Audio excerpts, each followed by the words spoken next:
시편 9편 17절.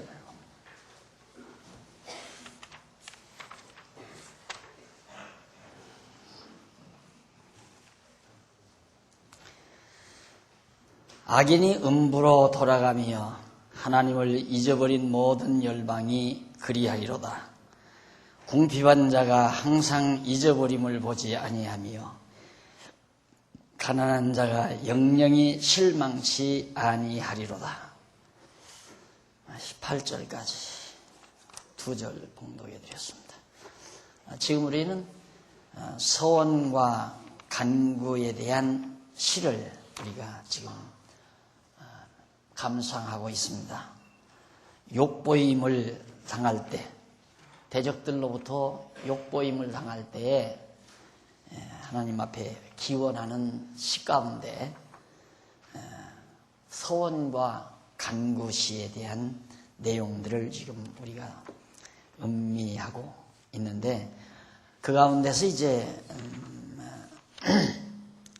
8편 우리가 정리를 했고요.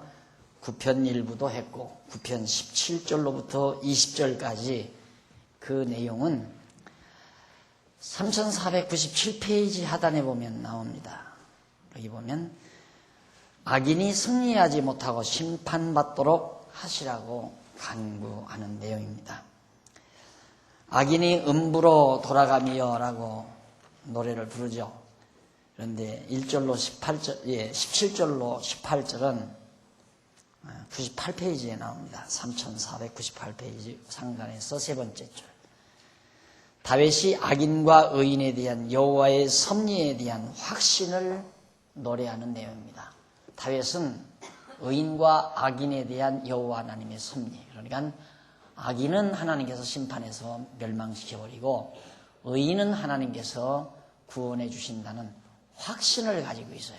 이 확신은 어디서 나온 확신이냐면 하나님의 언약으로부터 나온 확신입니다.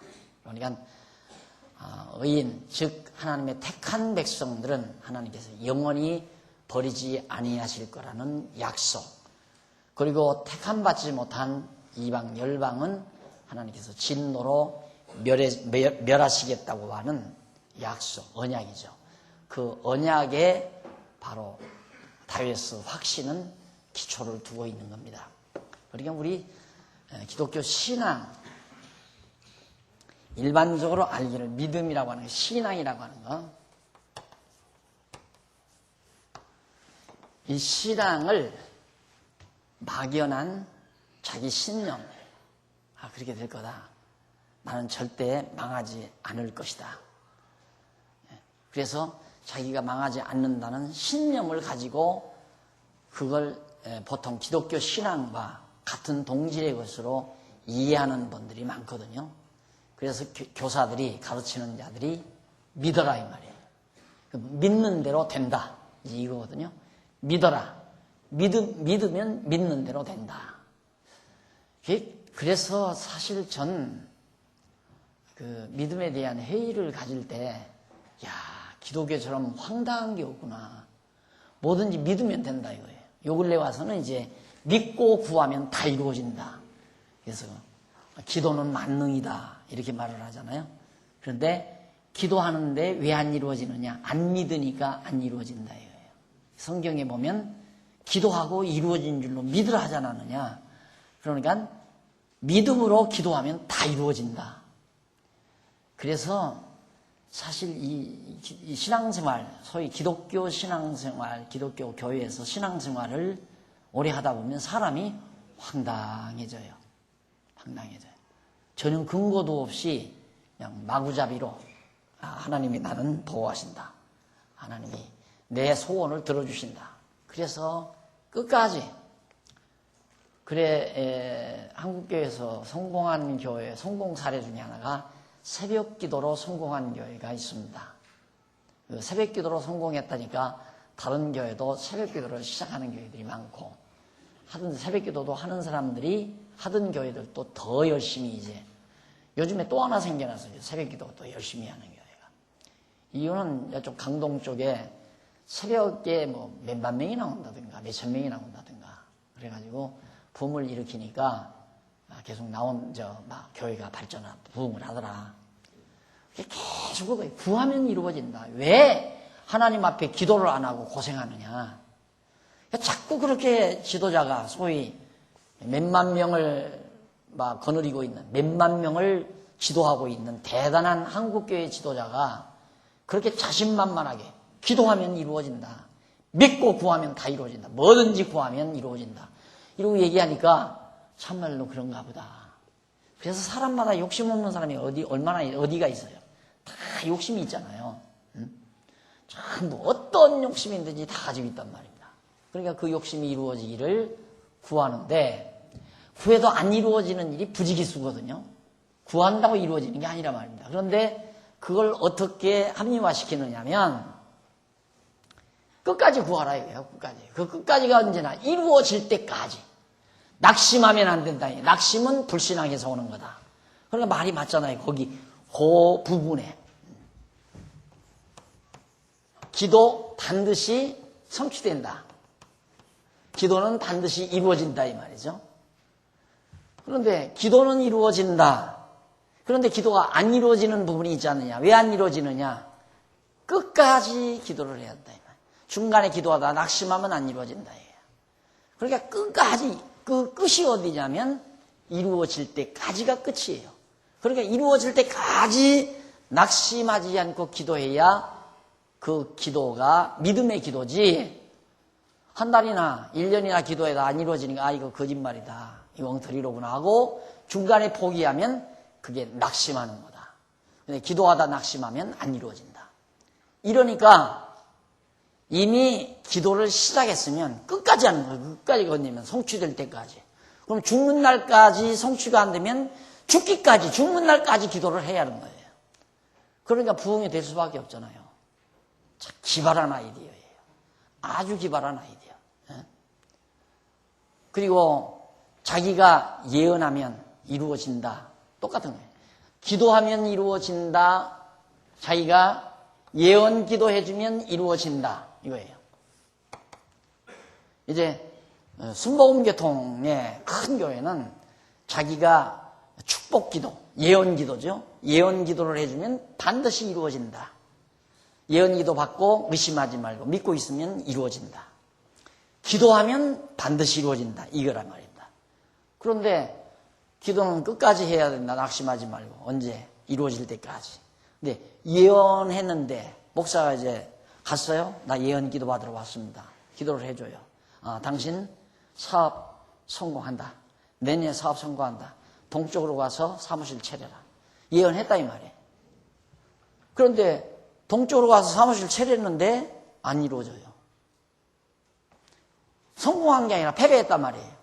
그러면 동쪽에 가서 사무실 얻어서 사업을 시작했는데 안 이루어진 그 당사자. 그 사람은 예언한 A라는 그 사람.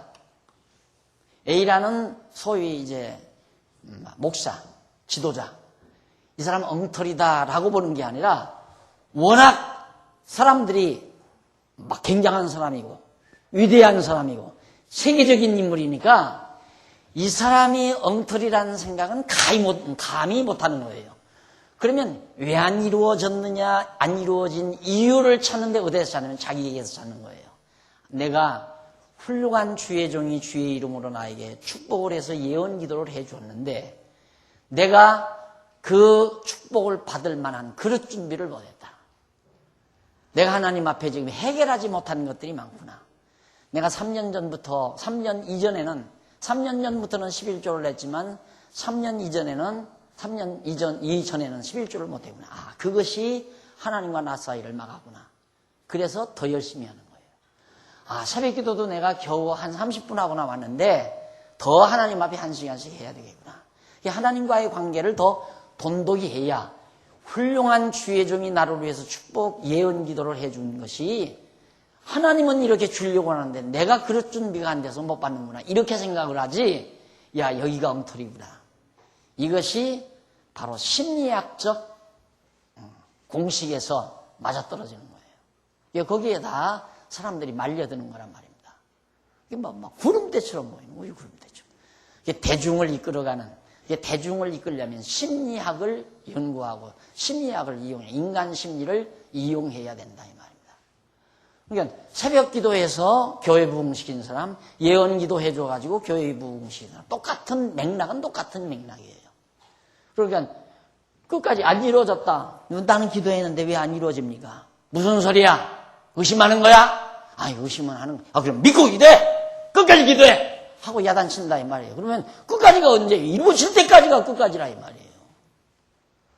그러니까 계속 새벽 기도하는 사람이 늘어나게 되고 계속 교회는 부흥하는 것 같고.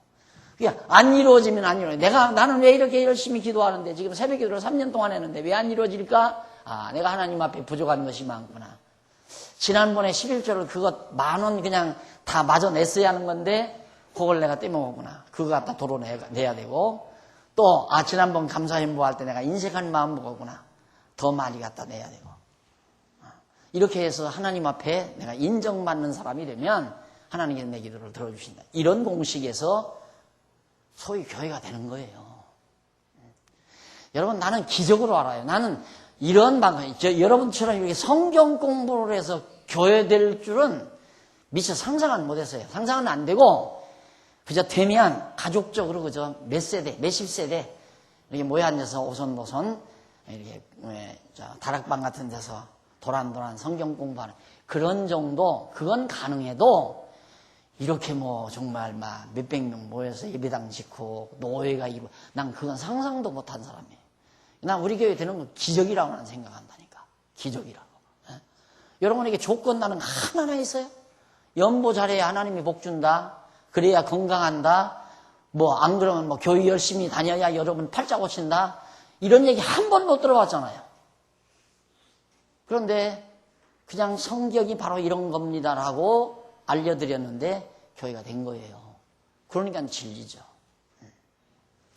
근데 다윗이 지금 자기가 악인은 멸하고 의인은 구원하신다 라는 사실, 악인과 의인에 대한 여호와의 섭리에 대한 확신. 왜 확신하는가? 이 모든 것에 대한 근거는 하나님의 언약. 언약의 근거는 작정, 하나님의 작정. 하나님의 작정에 의해서 언약하시고 그 언약에 따라 언약대로 기도하면 이루어지고 언약대로 예언하면 이루어지는 거예요. 그건 반드시 이루어지는 거죠. 그러니까 다윗이 그렇게 의인과 악인에 대한 하나님의 섭리를 확신하는 건 하나님이 다 그렇게 작정해 놓으시고 그렇게 하신다고 언약이기 때문에 여기서 확신이라는 이것이 맺어지는 확신입니다. 반드시 이루어진다. 기도하는 대로 반드시 이루어진다. 예언한 대로 반드시 이루어진다. 그래서 우리 기독교 신앙이란 그렇게 맹목적인 신앙이 아니고 확고한 근거에 의한 신앙이에요. 그게 흔들림이 없는 거죠. 어느 분이 그래요. 목사님, 다빈치 코드 반대하세요? 그래요. 그래서 아니, 교회에서 지금 반대하는 난리예요. 그랬더니 그걸 왜 반대해요? 그러시면서 하는 얘기가 나는 하나님의 말씀 공부해서 정확하게 있으니까 다빈치 코드 소설로 재미있더라 이거예요. 그냥 소설로서. 성경과는 정 엉터리지만은 소설로 그렇게 쓴 거에 대해서 아주 그 구상을 재밌게 했더라. 그런 얘기를 합니다. 그러니까 그 무슨 얘기냐면 하나님의 말씀에 확신이 서져버리면 천이 천만하고 만이 만만하면 무슨 상관이 있어요? 흔들림이 없는 거죠. 저는 혹시 그런가? 이런 생각조차 안 들어가네요. 확신, 흔들림이 없는 신앙. 이것은 확실한 근거에 의한 신앙이어야 된다. 그래서 다윗이 의인과 악인에 대한 여호와의 섭리에 대해서 확신을 가지는 건데 뭐라고 하냐면 악인은 곧 하나님을 배반하는 모든 열방이죠. 이방 열방 나라들. 열방이 여호와의 언약대로 음부로 돌아간다. 그들은 다 멸망한다. 음부로 간다는 말은 멸망을 나간다. 그러면서 궁핍한 자는 누군가? 궁핍한 자란 힘약한, 사람 보기에 나약하고 힘없는 것 같은 하나님의 택한 백성. 궁핍한 자. 그리고 가난한 자도 나오죠. 궁핍한 자 곧 하나님을 경외하는 의인이 여호와의 언약대로 항상 여호와의 잊어버림을 보지 아니하여 영영이 실망치 아니한다고 이렇게 노래를 합니다. 그러니까 하나님의 택한 백성은 실망치 않지만 하나님의 택함 받지 못한 이방 민족들은 반드시 하나님의 언약대로 멸망한다. 이것을 다윗이 확신하는 노래를 지금 부르고 있는 거예요. 그러니 이런 확신을 가지고 있으니 사람이 얼마나 당당하겠어요. 진짜 사람의 마음의 안정, 심리적인 안정, 마음의 안정. 이 마음의 안정은 분회의 정렬입니다. 뇌관의 정리. 뇌관이 딱 정리가 되고 여기에 확신이 딱 들어가면 마음이 딱 안정이 돼요. 그 마음의 안정 상태를 평온이라고 해요. 평온하다. 그러니까 여러분 이제 살아가면서 경험을 해보세요. 여러분 마음을 쓰면 감기가 들어요. 괜찮다가도. 근데 마음을 안 쓰고 평온한 마음을 유지하면 감기가 많이 유행해도 약간의 찬바람을 쐬어도 그냥 지나가는 경우가 많아요. 그래서 마음을 쓴다는 건 굉장히 중요합니다. 왜 그러냐면 동양의학에서 이 한의학에서 오장육부 이 바란스가 있어요. 오장육부가 뭐 위장이 강하면 신장이 약하고 신장이 강하면 뭐 폐장이 약하고 이런 이제 상관관계를 설명해 놓은 그런 것들이고 나는 구체적으로 지금 암기는 못 하겠는데 그걸 무엇이 지배하는 줄을 몰라요. 한의학에서 그걸 몰라요. 뭐가 왜 비장이 약해졌나? 왜 위장이 약해졌나? 근거는 위장이 약해졌다. 그러면 의사가 그래요. 아이고 뭐 신경 쓰시는 일 있습니까? 신경성 위장입니다. 그래요. 신경 쓰시는 일 있습니까? 그러니까 신경을 쓰면 위장이 약하다. 그러면 위장이 약하면 어떻게 돼요? 위장이 약하게 되면 대장, 소장이 또 곁들여서 약해지게 되어 있어요. 그러니까 그러면 이 오장육부 중에 어디가 출발점이냐? 그건 모른다 이 말이에요. 그걸. 그런데 출발점은 장기로서는 심장이 출발점이에요. 심장. 그래서 심장 관리를 잘한다는 것은 매우 중요합니다. 여러분 종합진찰 받으러 가면 심장 폐활량 그거 조사하죠. 폐활량도 조사하고 심장에 대한 것도 조사를 하고 다 하는데 굉장히 이제 중요한 부분이죠. 그러니까 심장이 강하면 심장이 강해서도 안 돼요. 심장이 강해서도 안 돼요. 심장이 자기 유지를 해야 돼요. 그 자기 유지란 좀처럼의 마음의 변동이 없어야 돼요.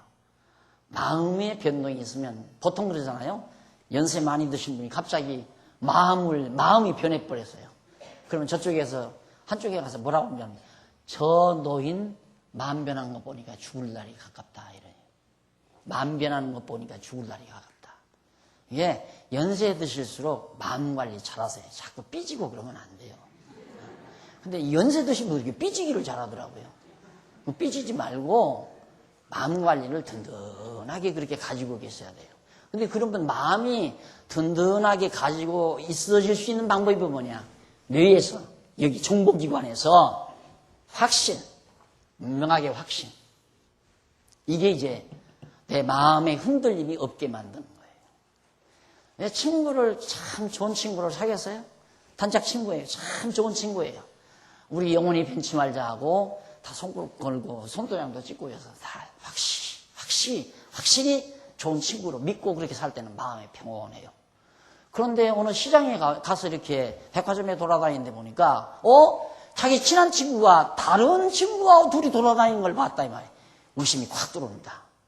그때부터 막 가슴이 벌렁벌렁 뛰고 속이 상하고 막 배신감 느끼고 확신이 무너지는 것만큼 사람에게는 두려운 것이 없어요. 그래서 오늘 우리 그리스도인들이 성경을 깨닫고 천하 없이 어떤 사람이 무슨 말을 해도 확신을 가지고 산다는 것은 어디에서도 구할 수 없는 최고의 보화예요. 확신 딱 가지고 있으면 마음에 흔들림이 없잖아요. 항상 그날이 그날이고 항상 그 마음 그 마음이고 그런데 위태위태한 거야. 금방 마음이 괜찮은 것 같다가 또 얼굴 꽃 보면 마음이 어떻게 이상해진 것 같고 저 사람이 변한 것 같고 또 삐진 것 같고 이렇게 들면 이제 막 신경이 쓰이게 되고 마음이 쓰이게 되고 그래서 우리 그리스도인들이 가지는 확신신앙이란 분명한 절대 불변의 존재자이신 하나님의 작정 섭리에 근거한, 작정하신 언약에 근거한 그 근거 바탕 위에서 얻어진 확신이기 때문에 불변의 진리예요. 변함이 없어요. 마음이 흔들릴 리가 없어요. 흔들리면 안 된다. 그래서 다윗이, 자, 내가 비록 지금 궁핍하지만, 힘없는 자 같지만, 이방 사람들은 굉장히 강대하잖아요. 계산을 해보면, 아, 나는 망하고 이방인들은 흥하겠구나. 왜? 이방인들은 수도 많죠? 강대하기도 하죠. 그런데 택한 백성들은 힘도 없고 나약하고 보잘것없다 이 말이에요. 그러니까 누가 봐도 의심스럽죠. 내가 이거 망하는 거 아니냐. 나는 이방 사람들에게 내가 멸망당할 거 아니냐. 이런 의심이 들면 두려움과 공포, 말할 수 없는 불안, 초조 막 밀려오는 거죠. 그런데 다윗은 나처럼 이렇게 나약하고 가난한 자 같지만 나는 하나님께서 나를 보호하시고 지키시지만은 그러나 이방 악인들, 강하게 보이는 강대한 이방 열방들은 망한다. 하나님의 진노, 심판을 받는다. 음부로 돌아간다. 그러나 궁핍한 자 곧 의인 하나님의 택한 백성은 여호와의 언약대로 항상 여호와의 잊어버림을 보지 아니하여 영원히 실망시 아니한다. 실망이라는 게 없다. 사람이 소망이 없어지는 거, 잃어버린 거, 소망을 잃어버린 거, 실망이죠. 실망하면 사람이 확 달라져 버립니다. 아주 소망에 벅차. 나도 이제 언제쯤이면 가정을 이루고, 가정을 이루어서 어떻게 집을 마련하고, 자녀들을 낳아서 어떻게 기르겠다. 소망이 벅찬 젊은 세대들, 이제 미혼자들, 발랄합니다. 그런데, 그만, 잘 사귀던 남자친구나 여자친구가 배신하고 떠나버린다. 완전히 실망이죠. 다 모든 소망이 다 없어져 버리는 거 아니겠어요? 그때 몸의 상태와 소망을 가지고 있을 때 몸의 상태는 극대극으로 달라요. 극대극으로. 다윗은 내가 실망하지 않습니다. 왜? 확실하니까. 내가 약한 것 같아도, 택한 백성은 약한 것 같아도 하나님께서 잊어버린 바 되지 않고 항상 하나님이 우리를 기억하고 있지만 악인, 이방 열방은 아무리 강한 것 같아도 하나님께서 그들을 멸하신다. 그런 얘기. 그래서 이렇게 다윗은 악인과 의인에 대한 여호와의 섭리, 여호와 하나님의 섭리에 대해서 아주 확신하는 노래를 한 거죠. 그리고 이제 19절로 20절에 보면 여호와께 열방으로 심판을 받아 무능함을 깨닫도록 하시라고 간구를 합니다. 하나님, 지금 굉장히 열방들이 능력과 자기들의 능력, 이 능력,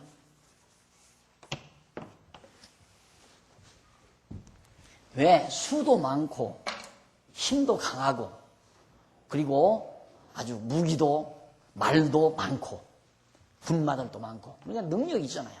그러니까 자기들은 굉장히 강하다고 생각하는 거예요. 그러니까 다윗이 뭐라면 하나님 이 열방, 이방 나라죠. 이방 많은 나라들 이 열방들로 하여금 하나 깨닫게 해주십시오. 뭘? 이들 폭삭 멸망시켜가지고 야, 우리가 능력 있는 게 아니라 무능하구나. 무능. 능력이 없다는 것을 깨닫게 해 주시옵소서. 보는 눈이 달라요. 보는 눈이, 시각이 다른 거죠. 근데 내가 늘 그러잖아요. 지혜가 없는 사람은 표면을 봐요. 표면. 그러니까 나타난 표면만 봐요. 지혜가 있으면 보이지 아니하는 이면을 볼 수 있어요. 그것을 입체적 시각이라고 한다고 그랬죠. 우리 성도님들은 입체적 시각을 가지고 있어야 돼요. 이게 지금 보이는 상태에서 보이는 걸 보고 좋다 나쁘다 보이는 걸 보고 강하다 약하다 그렇게 보면 안 돼요. 보이지 아니하는 깊이를 보고 강하다 약하다 좋다 나쁘다 그걸 봐야지. 그래서 다윗은 저 열방들 어리석은 자들에게 하나 깨닫게 해주는데 이들 능력 있다고 자시하고 교만한 이들에게 하나님 심판을 행해서 야 우리가 정말 아무런 능력이 없구나. 이거 하나 저들로 하여금 깨닫게 해 주십시오. 읽어보십시다. 언약대로 이루신 여호와를 불러 19절에서 다윗은 그렇게 부르요. 여호와여 일어나서 인생으로 승리를 얻지 못하게 하시며 열방으로 주의 목전에 심판을 받게 하소서. 인생 사람 코에 인생의 생명이 코에 있는 자 무능한 형편없는 거예요. 이 손가락 하나도 잘 안 들어가는 이 구멍, 콧구멍 요것만 하나 꼭 막으면 30초 이내에 넉넉 잡아 1분 이내에 그냥 싸늘하게 끝나요. 그런 무능한 인간을 의지하지 말라. 호흡이 코에 있는 자를 의지하지 말라. 그런 인생을 의지하지 말라. 그것이 성경의 가르침이라면 왜 의지하지 말라? 능력이 없으니까, 무능한 존재니까. 그런데 인간은 끝없이 자기가 능력이 있는 줄 알고 사니까 그게 얼마나 어리석은 거예요.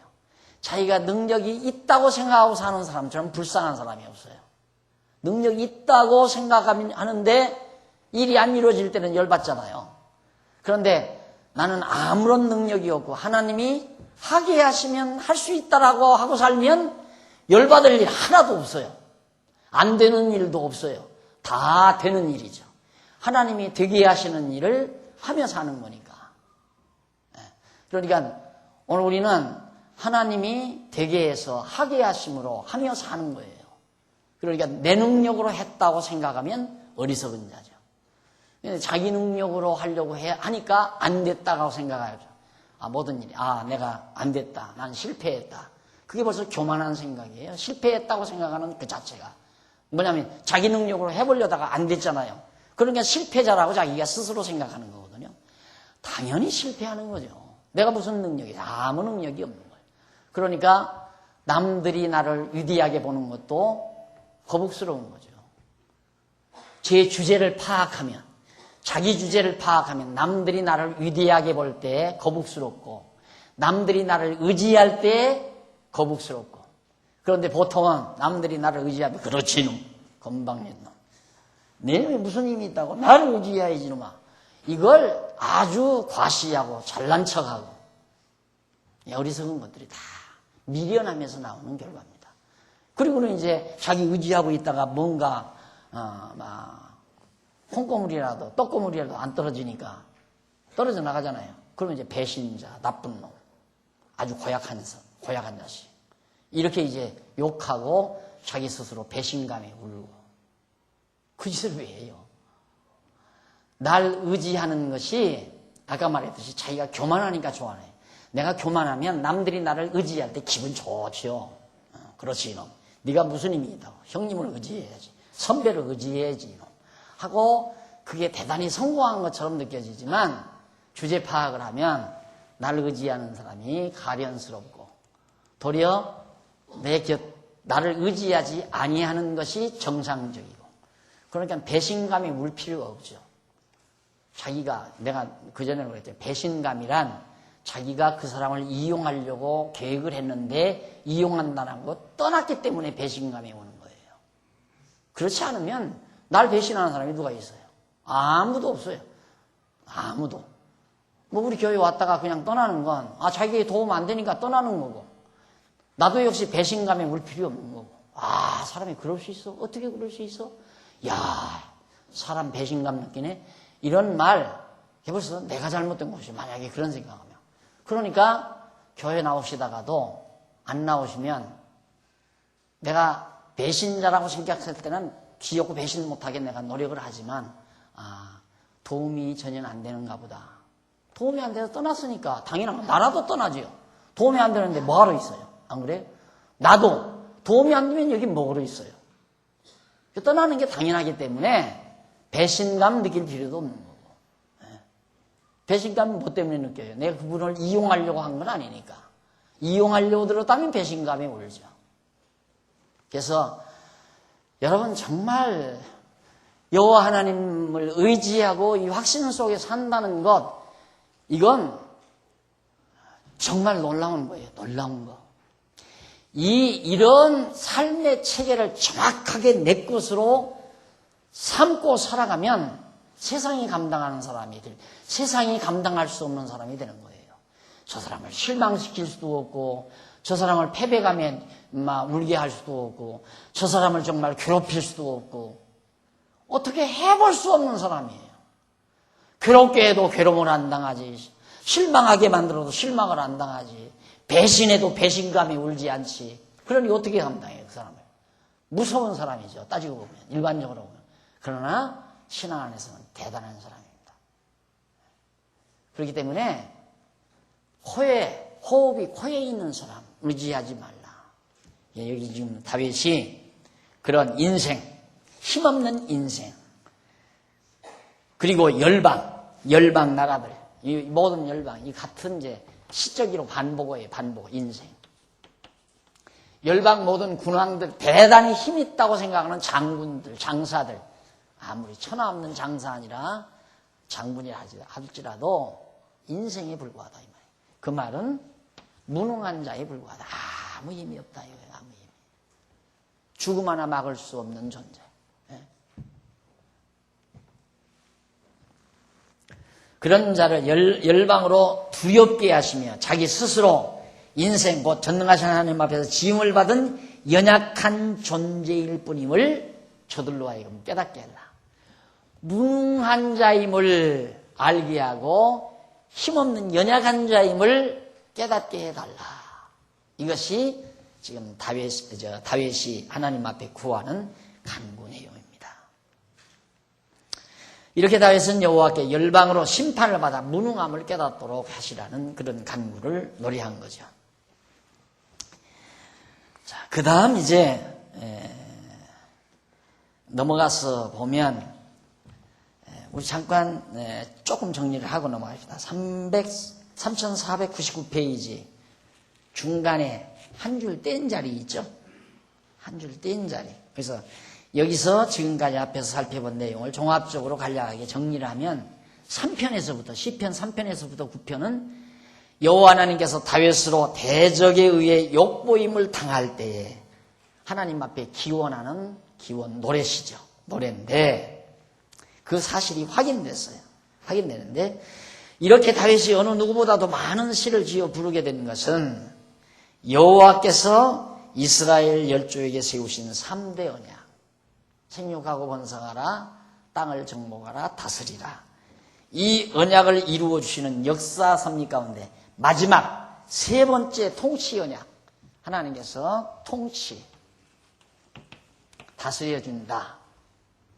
이 언약을 믿는 그 언약의 근거에서 자기가 승리할 것을, 언약 백성이 승리할 것을 확신하는 확신 속에서 나오는 찬양시예요. 그러니까 하나님께서 다스려 생육하고 번성하라, 땅을 정복하라, 다스리라. 세 번째 언약의 통치. 그러니까 아무리 택한 백성이 힘없고 나약한 것 같아도 강하고 능력 있는 것 같은 열방을 서서 멸하고 택한 백성이 승리할 것을 확신하는, 확신에서 나오는 찬양시입니다. 그래서 제가 항상 가끔 그 얘기하잖아요. 우리 그리스도인들은, 택한 백성들은 승리를 보장받고 살아가는 삶이다. 승리를 보장받고 살아가는 삶이다. 이기게끔 돼 있어요. 우리는 승리하게끔 돼 있어요. 패배란 존재하지 않습니다. 다만 과정에서 패배하는 것 같이, 나약한 것 같이, 무능한 것 같이. 왜? 다윗이 사울에게 쫓겨서 도망다닐 때 보면 형편없이 무능한 것 같잖아요. 아들 압살롬에게 쫓겨서 왕궁을 비워두고 망명 떠난 다윗의 모습은 초라하게 이를 데 없는 것처럼 보이지만, 그러나 다윗의 승리는 보장된 거라 이 말이에요. 그러니까 우리는 과정에서 울면 안 됩니다. 항상 결과에서 웃어야 됩니다. 결과는 이미 확신하는 거 아니에요? 승리한다는 건 확신하는 거기 때문에 확신만 있으면 과정에서의 실패와 같은, 실패처럼 보이는 과정에서 울지는 않는다 이 말이에요. 울지 않는 정도가 아니라 웃을 수 있다 이 말이죠. 낮에도 말씀드렸지만 사도 바울이 패배갔죠. 그 모든 영광, 그 모든 지위, 사회적으로 정말 자랑할 만한 것들을 전부 다 던져버리고 이단의 교수인 예수의 제자가 된 것은 사회로부터 지탄의 대상이 된 거예요. 여기 가도 매맞고 여기 가도 천대받고 저리 가도 굶주리고 헐벗고 이루 말할 수 없이 고난을 겪어도 다윗은 거기서 좌절하거나 절망하는 것이 아니라 거기서도 기뻐할 수 있었던 것은 확신 때문이었어요. 예수가 하나님의 아들 그리스도라는 이 확신 하나 때문에. 그래서 우리가 확실한 믿음을 가진다는 것은 사람을 변화시키는, 내 가치관을 변화시키고 내 삶의 자태를 변화시키고 내 마음의 평정을 찾는, 어느 그 무엇으로도 마음을 흔들어 놓을 수 없는 견고한 평온을 우리가 얻을 수 있는 길이다 라는 얘기입니다. 자, 그 다음 이제 넘어가서 이 시편으로부터 10편으로부터 21편까지 3500페이지에 나오죠. 한쪽 가로 2번 잊으실 때의 기원시. 여러분 잊으실 때 나오면 얼른 그렇게 생각하시면 돼요. 아버지여 아버지여 어찌 나를 버리시나이까. 어찌하여 나를 버리시나이까. 나를 잊으시나이까.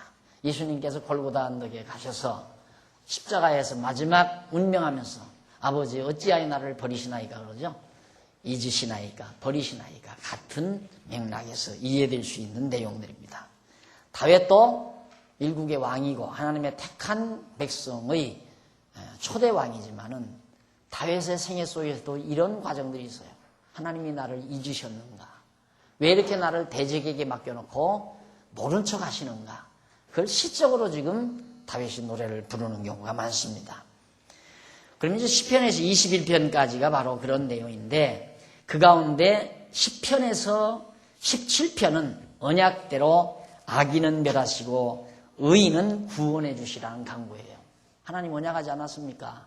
나를 잊은 듯이 하나님께서 나를 잊어버린 듯이 모른 척 하시는데 하나님 언약하시는 대로 악인 멸하고 의인 내 백성을 구원해 주셔야 되지 않습니까? 라고 기도하는 거죠. 그리고 이제 18편은 언약을 이루어 주신 여호와께 감사와 찬송을 드린다는 서원을 노래하는 내용이에요. 언약을 이루어 주신 여호와께. 자, 그러면 하나님 언약대로 이루어 주실 것을 확신하죠? 확신하기 때문에 하나님이 정말로 언약대로 이루어져서 악인이 멸망을 하는 그런 일이 성취가 되면 내게서는 자연히 감사와 찬송, 이것이 찬송을 부르겠나이다. 부르게 된다고 말이에요. 그러니까 이것도 감사와 찬송도 지난번에 말씀드린 대로 내가 감사와 찬송을 부르려고 합니다. 그런 뜻이 아니에요. 내가 하나님께서 이 기도를 들어서 악인을 멸하시면 나는 하나님께 감사와 찬송을 드릴 겁니다. 만약에 그렇게 이렇게 하시면 악인을 멸해 주시면 나는 하나님께 감사와 찬송을 드리겠습니다. 이 조건에 근거해서 나는 이렇게 하겠습니다. 이런 말이 아니에요. 그걸 우리는 보통 서원이라고 그러잖아요. 내가 하겠습니다. 근데 서원도 하나님이 하게 하신다. 그러니까 이렇게 생각하면 돼요. 하나님께서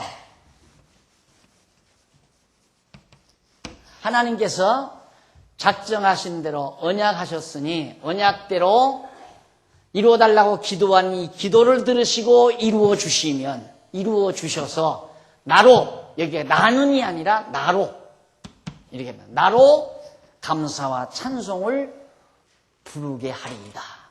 하나님께서 나로 감사와 찬송을 부르게 하리이다. 하나님이 다 하시는 거예요. 근데 이 조건부라면 이쪽 주어와 이쪽 주어가 다르죠?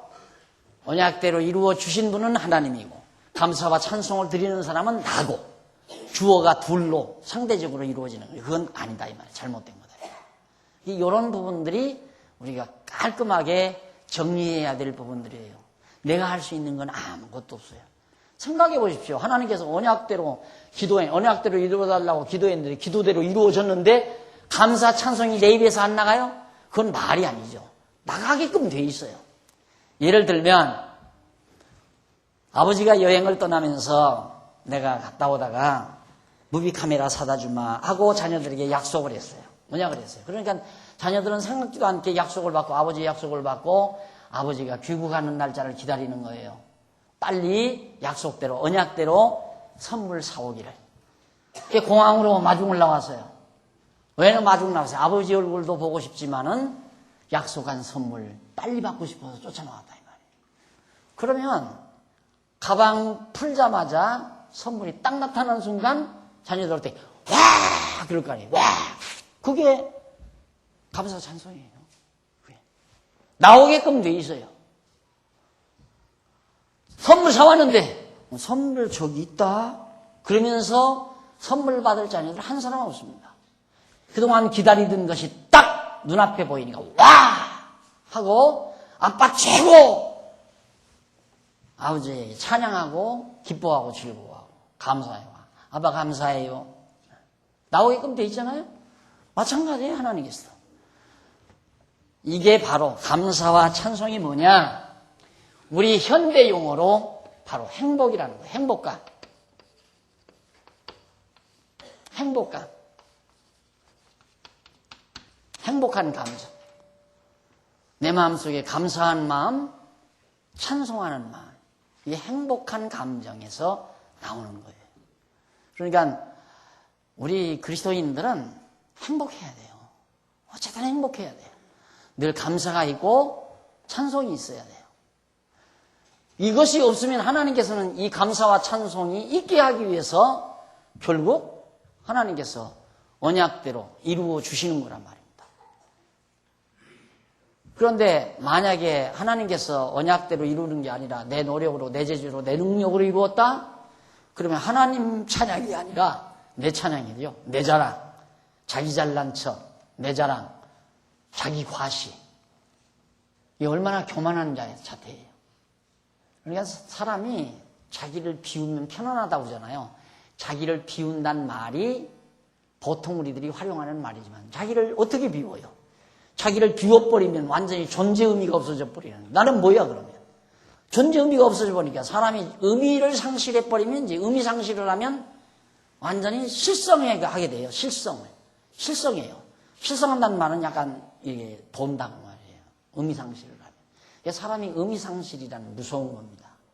그런데 자기 상실, 의미 상실 이게 다 무서운 질병들인데 우리는 근거 있는 자기 부정 아니에요? 근거 있는 자기 부정. 그래서 자기를 비울 때에 맞이는 행복감. 엄청난 거죠. 그것이 지혜롭게 사는 유일한 길입니다. 다른 길 없어요.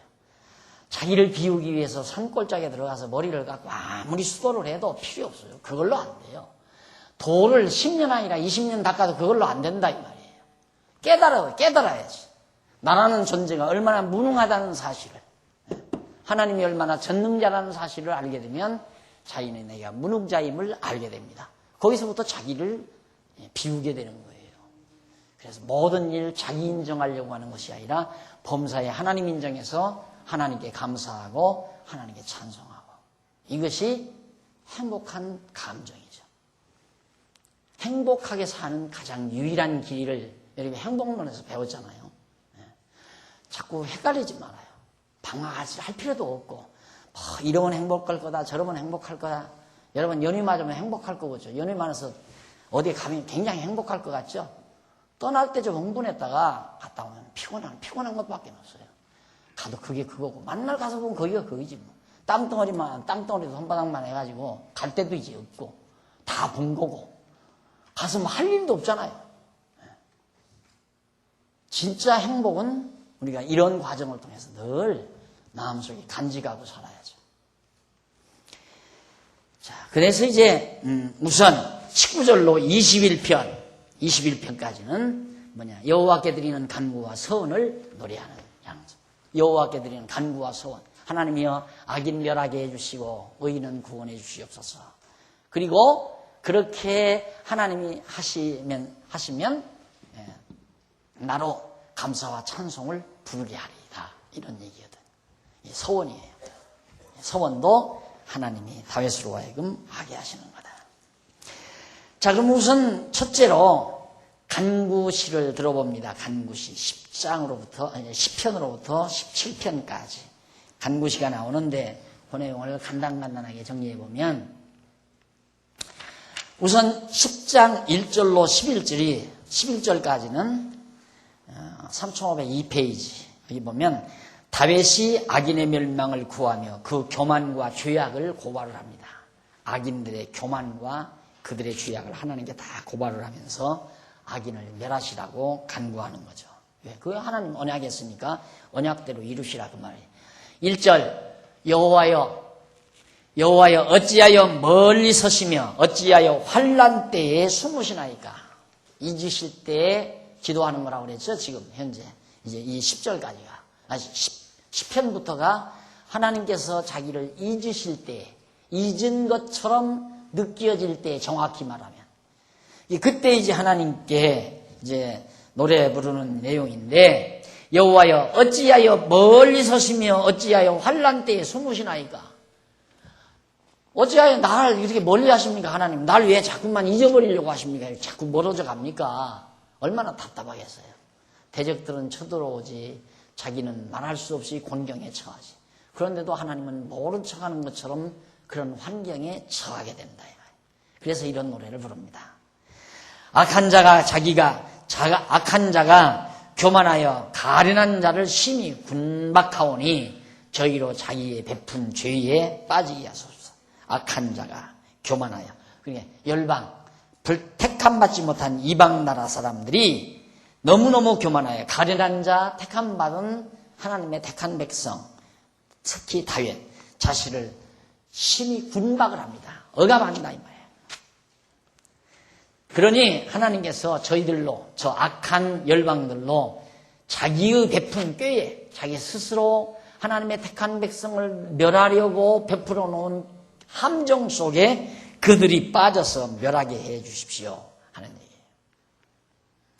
그러면서 3절 악인은 그 마음의 소욕을 자랑하며 탐리하는 자는 여호와를 배반하며 멸시하나이다. 자, 악인은 뭘 자랑하는가? 자기 마음의 소욕, 인간 육신의 마음의 욕심, 그걸 달성하는 것을 자랑하는 거예요.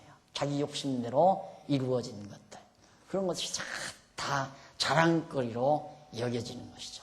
그러나 조금만 영특해도 이 세상에 자랑할 것이 하나 없는 것을 알게 돼요.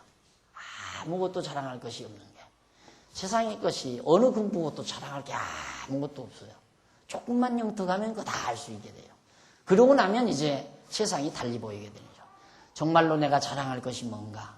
바울이 말한 것처럼 그리스도의 십자가밖에는 내가 자랑할 것이 없다. 바울이 바보라서 그런 말한 게 아니잖아요. 그러니까 정말 깨달았기 때문에 바울이 그걸 깨닫고 자랑할 것은 정말 그리스도의 십자가밖에는 자랑할 게 없더라. 내가 이렇게 입이 닳도록 얘기해도 아이고 목사니까 하는 얘기지 뭐. 어쨌든 그래도 난 자랑할 것 많은 것 같더라. 이러고 지금 듣는 사람도 있을 거예요. 한번 해보세요.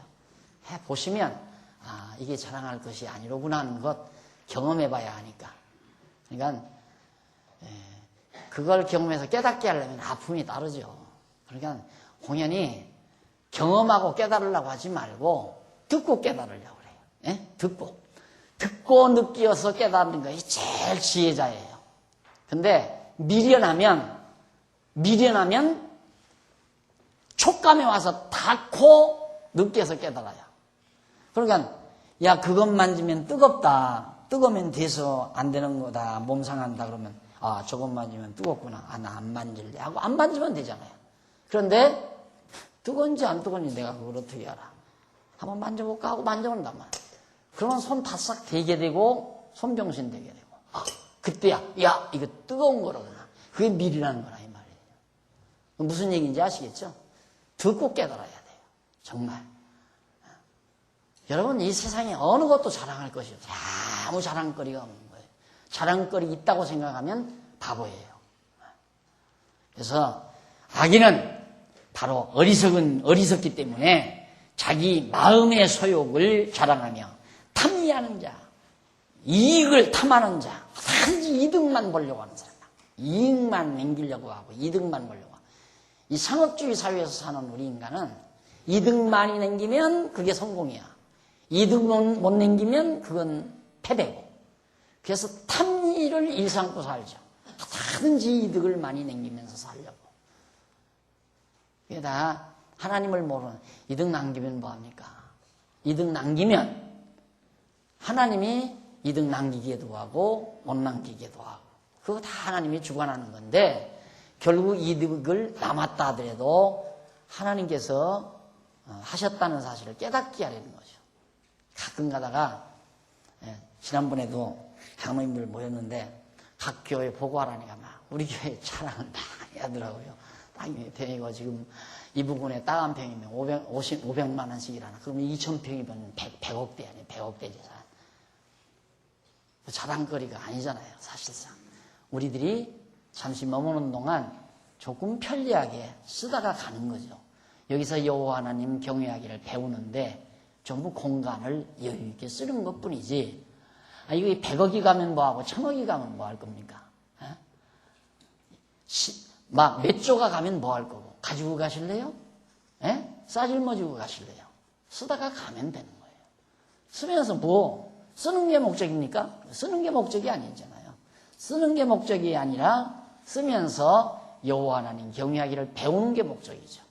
그러니까 얼마나 우리가 여호와 하나님을 잘 경외하기를 잘 배웠느냐가 중요한 거지.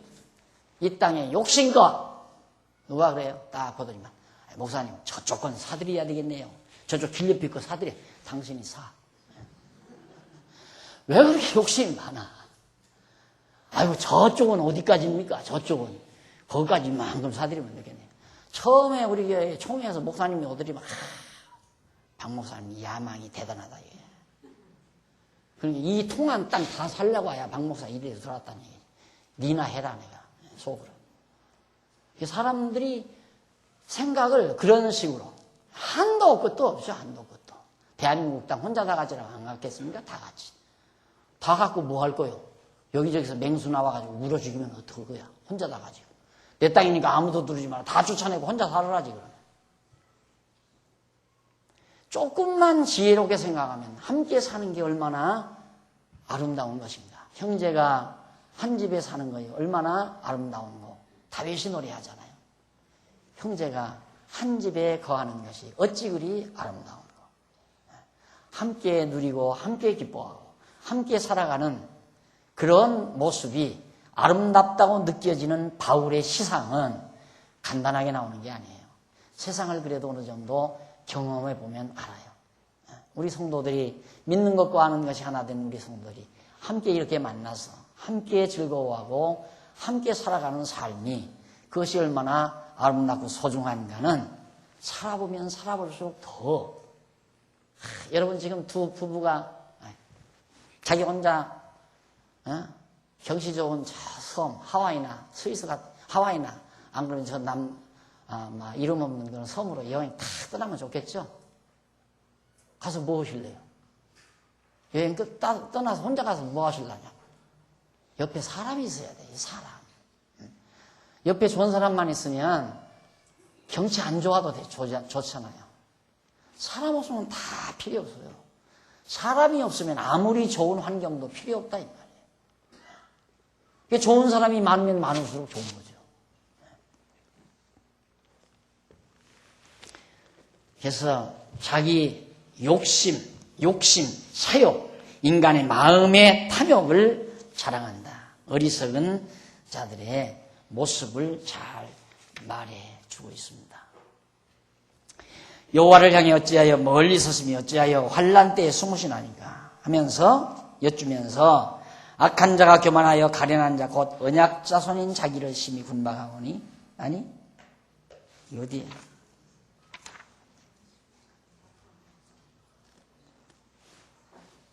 3절로 6절 하다가 말이네요. 3절로 6절.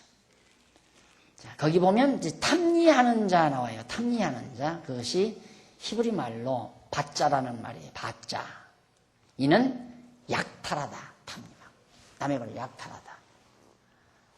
소위 세상적으로 눈뜬 자가 무식한 사람의 것을 약탈하다. 여러분 요즘 그 미군 기지 한다고 평택에서 땅 뺏긴 사람들 대성 통곡하잖아요.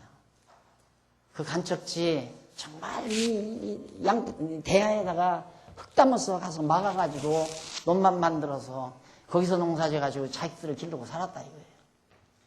그런데 강대한 나라 자기들이 뭐 이 나라 지켜준다고 와가지고 내가 반미 사상 고취하는 게 아니에요. 얼마나 통곡하고 통탄할 일입니까? 그러니까 정말 이 세상에 억울한 일도 참 많죠. 약탈하는, 강자가 약탈하는 거예요. 강자가. 정치의 기본은 백성을 행복하게 하고 백성을 편안하게 하는 것이 정치의 기본 이상이에요. 그런데 결국 강대한 나라 요청에 눌려가지고 그들 골프장 만들기 위해서 땅이 그렇게 많은 거예요. 막사나 몇 개 짓고 와서